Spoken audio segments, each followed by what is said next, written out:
Hi hello good morning എല്ലാ കൂട്ടുകാർക്കും നമസ്കാരം. മൗനരാഗത്തിൻ്റെ ഇന്നത്തെ വിശേഷത്തിലേക്ക് എല്ലാവർക്കും സ്വാഗതം. അങ്ങനെ നമ്മുടെ ബഗാസുരൻ മനോഹരനെ പിടിച്ചു നിർത്തിയിട്ട് അവനുമായിട്ട് ചില തർക്കങ്ങളൊക്കെ നടത്തുകയാണ്. അപ്പം മനു ആണെങ്കിലോ, എടോ ഇവിടെ മാത്രം എനിക്ക് ഇങ്ങനെയുള്ളൊരു പറ്റിയത്. സാധാരണ എൻ്റെ എല്ലാ ജില്ലകളിലുള്ള ഭാര്യമാരും അവരുടെ കുഞ്ഞുങ്ങളെ ഒന്നും കാണാൻ ഞാൻ നിൽക്കാറില്ല. ഇതുപോലെ ലേബർ റൂമിലോ എവിടെയെങ്കിലുമൊക്കെ ആക്കും. അതിനുശേഷം കിട്ടുന്ന സ്വർണവും പണവും ഒക്കെ ആയിട്ട് ഞാൻ കടന്നു കളയാറാ പതിവ്. പക്ഷേ ഇവിടെ ആ പതിവ് തെറ്റിയിരിക്കുക. അത് തെറ്റിയത് ചില കാരണങ്ങളൊക്കെ ഉണ്ട്. താൻ എനിക്ക് തരാനുള്ള പണം തന്നു കഴിഞ്ഞാൽ ഞാൻ തനിക്കോ തൻ്റെ മകൾക്കോ ആ കുഞ്ഞിനോ ഒന്നും ഒരു ഉപദ്രവം ഉണ്ടാക്കാതെ ഈ നാട്ടിൽ നിന്ന് തന്നെ പൊയ്ക്കോളാന്ന് പറയുക.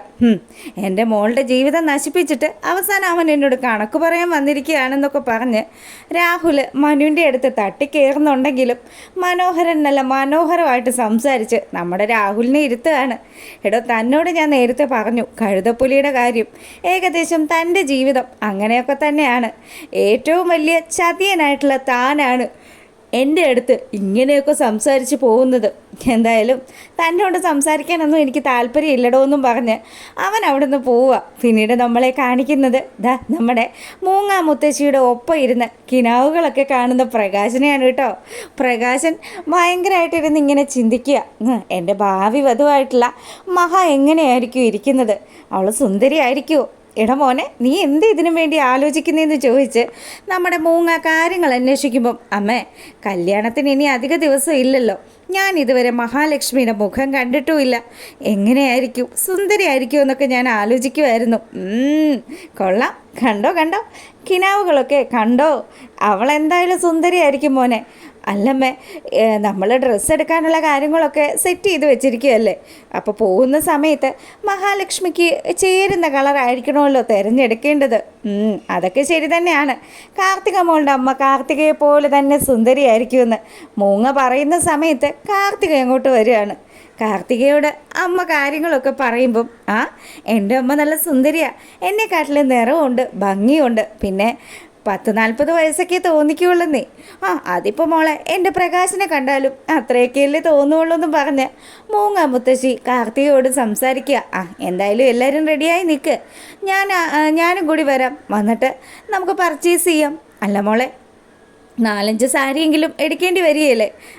അതൊക്കെ അച്ഛൻ്റെ ഇഷ്ടം, അച്ഛൻ എന്ത് കളർ സെലക്ട് ചെയ്താലും അതൊക്കെ എൻ്റെ അമ്മയ്ക്ക് ഇഷ്ടമാകുമെന്നും പറഞ്ഞ് അവൾ അവിടെ ഇങ്ങനെ സംസാരിക്കുമ്പം നമ്മളെ കാണിക്കുന്നത് ലേബർ റൂമിന് ഫ്രണ്ടിൽ ടെൻഷൻ അടിച്ച് നിൽക്കുന്ന മനുവിന് ടെൻഷനൊന്നും ഇല്ല, എന്നാലും നമ്മുടെ രാഹുലും അതുപോലെ തന്നെ ശാരിയൊക്കെയാണ്. ശാരിക്ക് നല്ല ടെൻഷനൊക്കെ ഉണ്ട്. ശാരി എന്തായി എന്നറിയാതെ വിഷമിച്ചിങ്ങനെ നിൽക്കുന്ന സമയത്ത് അകത്തുനിന്നൊരു സിസ്റ്റർ വരികയാണ്. പ്രസവം കഴിഞ്ഞു കേട്ടോ, അമ്മയും കുഞ്ഞും സുഖമായിട്ടിരിക്കുന്നു എന്നുള്ള കാര്യം പറയുന്ന സമയം നമ്മുടെ രാഹുലിൻ്റെ നെഞ്ചിലേക്ക് ഇടിവെട്ടേറ്റതുപോലെ നിൽക്കുകയാണ്.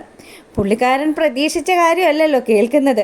ചേടാ, ആ ഡോക്ടറിനെ പോയി കണ്ടിട്ട് അവരോട് ഈ കാര്യങ്ങളൊക്കെ സംസാരിച്ചിട്ട് അവർ താൻ പറഞ്ഞ ഡീലിന് സമ്മതിച്ചതാണല്ലോ. പിന്നെ ഇവിടെ എന്താ പറ്റിയത്? ഇവിടെ എന്തോ ചില തിരിമറികൾ നടന്നിട്ടുണ്ട്. രാഹുൽ ഇതൊക്കെ ആലോചിച്ചിങ്ങനെ നിൽക്കുമ്പോഴത്തേക്കിനും ഈ മനുഷ്യന് ഒരു സന്തോഷവും ഇല്ലല്ലോ. എടോ, തൻ്റെ മോളാണ് പ്രസവിച്ചത്, പെൺകുഞ്ഞാണ്. അവളുടെ വയറ് കണ്ട സമയത്ത് ആൺകുഞ്ഞാണെന്നാണ് എനിക്ക് തോന്നിയത്. പക്ഷേ എന്ത് ചെയ്യാനാ, ഈശ്വരൻ തന്നത് ആണായാലും പെണ്ണായാലും കൈനീട്ടി വാങ്ങിക്കാനല്ലാതെ നമുക്ക് എന്താ ചെയ്യാൻ പറ്റുക എന്നൊക്കെ ശാരിയും മനോഹരനും കൂടി പറയുമ്പം, നിൻ്റെ കുഞ്ഞല്ലേ ജനിച്ചിരിക്കുന്നത്, വേണമെങ്കിൽ നീ പോയി കുഞ്ഞിനെ കാണുകയോ സംസാരിക്കുകയോ ഒക്കെ ചെയ്താൽ മതി, എനിക്കിതിനൊന്നും വലിയ താല്പര്യമില്ല. അല്ലെങ്കിലും തനിക്ക് എന്താ താല്പര്യം? എടോ, ഇവിടെ നല്ല ഒന്നാന്തരം ഒരു സൈക്കാട്രിസ്റ്റ് ഉണ്ട്, താനൊരു കാര്യം ചെയ്യും, അയാളെ പോയി കണ്ടിട്ട് ഒരു ട്രീറ്റ്മെൻറ്റ് എടുക്ക്. അതിന് നീയൊക്കെ കൂടി എനിക്ക് ഭ്രാന്താണെന്നും പറഞ്ഞ് എനിക്ക് ഷോക്ക് ട്രീറ്റ്മെൻറ്റൊക്കെ തന്നതല്ലേ ശാരിയെന്നും പറഞ്ഞ് പുള്ളിക്കാരൻ ദേഷ്യപ്പെട്ട് അവിടെ നിന്ന് ഇറങ്ങിപ്പോകുന്നത് നേരെ ഡോക്ടറിൻ്റെ റൂമിലേക്കാണ്. അപ്പോൾ ഡോക്ടറാണെങ്കിലോ അവിടെ ഇങ്ങനെ ഇരുന്നു. അപ്പം നമ്മുടെ രാഹുലിൻ്റെ അടുത്ത് ചോദിച്ചു, എന്താ ഇങ്ങോട്ട് വന്നത്? അല്ല ഡോക്ടറെ, നമ്മൾ തമ്മിൽ ചില ഡീലിങ്ങൊക്കെ നടത്തിയതാണല്ലോ. എന്ത് ഡീലിങ്? ഞാൻ തനിക്ക് വാക്ക് തന്നായിരുന്നു എന്ന് ഡോക്ടർ തിരിച്ച് രാഹുലിൻ്റെ അടുത്ത് ചോദിക്കുകയാണ്. അല്ല, വാക്ക് തന്നതുപോലെ ആണല്ലോ സംസാരിച്ചത്. ഞാൻ 15 ലക്ഷം ഓഫറും ചെയ്തതാണ്. സംഭവമൊക്കെ ശരി തന്നെയാണ്. എനിക്ക് എന്തായാലും ഒരു കുഞ്ഞിനെ കൊല്ലാനുള്ള മനസ്സൊന്നുമില്ല. പിന്നെ എനിക്ക് താൻ നൽകിയ 15 ലക്ഷത്തിന് അപ്പുറം മറ്റൊരു ഓഫർ വന്നു. അങ്ങനെ ഒരു ഓഫർ വന്നു കഴിഞ്ഞാൽ ആരാ പിന്നെ അത് വാങ്ങാണ്ടിരിക്കുക? എനിക്കും പൈസയ്ക്കൊക്കെ ആവശ്യമുള്ളതാണെന്നും പറഞ്ഞ് ഡോക്ടർ ഇങ്ങനെ സംസാരിക്കുന്ന സമയത്ത് രാഹുലാണെങ്കിലോ ആരാ അത് സമ്മതിച്ചത്, ആരാ ഡോക്ടറിന് പൈസ തരാമെന്ന് പറഞ്ഞത് എന്നുള്ള കാര്യം അന്വേഷിക്കുകയാണ്. ഡോക്ടർ അതൊന്നും പറയാൻ കൂട്ടാക്കാതെ നമ്മുടെ രാഹുലിനെ ഗെറ്റോട്ടടിക്കുക. അപ്പോൾ ഡോക്ടർ ഇങ്ങനെ ആലോചിച്ചു, പോട്ടൻ ഇവനറിയില്ലല്ലോ ഇവൻ്റെ പെങ്ങളും അതുപോലെ പെങ്ങളുടെ മോനും ഒക്കെ എനിക്ക് ഏറ്റവും പ്രിയപ്പെട്ടവരാണെന്ന്. തന്നെ കേസിൽ പെടുത്തേണ്ടതാണ്, പിന്നെ തൽക്കാലം ഞാൻ വിട്ടതാണ് എന്നുള്ള കാര്യം കൂടി ഡോക്ടർ ഇങ്ങനെ ആലോചിക്കുന്ന ആ ഒരു സമയത്ത് നമ്മളെ കാണിക്കുന്നത് രാഹുലിന് ചില സംശയങ്ങൾ വരിക. മനു എങ്ങാനും ആയിരിക്കുമോ ഇനി പ്രതി, അവനെങ്ങാനും ആയിരിക്കുമോ കുഞ്ഞിനെ കൊല്ലണ്ട എന്നുള്ള കാര്യം പറഞ്ഞ് ഡോക്ടറിന് 25 ലക്ഷം രൂപ ഓഫർ ചെയ്തത്. അങ്ങനെ നേരെ പോവാ നമ്മുടെ മനോഹരൻ്റെ അടുത്തേക്ക്. അവിടെ ചെന്നിട്ട് അവൻ്റെ അടുത്ത് സംസാരിക്കുമ്പം അവനാണെങ്കിലോ, എടാ പോട്ടാ, 25 ലക്ഷം രൂപ ഉണ്ടെങ്കിൽ ഞാൻ ഇവിടുന്ന് എപ്പോഴേ മുങ്ങിയേനെ, താൻ വേറെ വല്ലവരുടെയും അടുത്ത് പോയി ചോദിക്കുന്നു പറഞ്ഞ് രാഹുലിനെ ആട്ടി വിടുകയാണ്. പിന്നീട് നമ്മുടെ കിരണും അതുപോലെ തന്നെ കല്യാണിയും കൂടെ വരുന്നതും കണ്ടു. രാഹുലിനെ അടുത്ത് ചെന്നിട്ട്, അങ്കിളെ സരയു പ്രസവിച്ചല്ലേ, പെൺകുഞ്ഞാണല്ലേ എന്നൊക്കെ ചോദിക്കുമ്പം അത് നിങ്ങളെങ്ങനെ അറിഞ്ഞു? അതൊക്കെ ഞാൻ അറിഞ്ഞു, കുഞ്ഞു മരിച്ചു പോയില്ലല്ലേ അങ്കിളെ?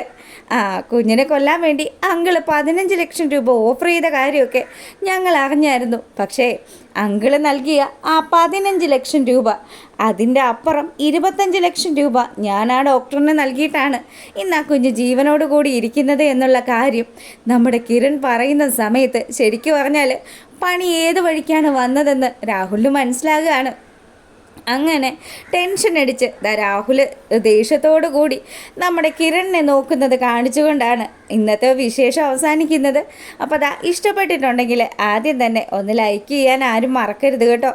എല്ലാവർക്കും നല്ലൊരു ദിവസമൊക്കെ ആശംസിച്ചുകൊണ്ട് വീഡിയോ വൈൻഡപ്പ് ചെയ്യാണ്. അപ്പോൾ ഓക്കെ, താങ്ക്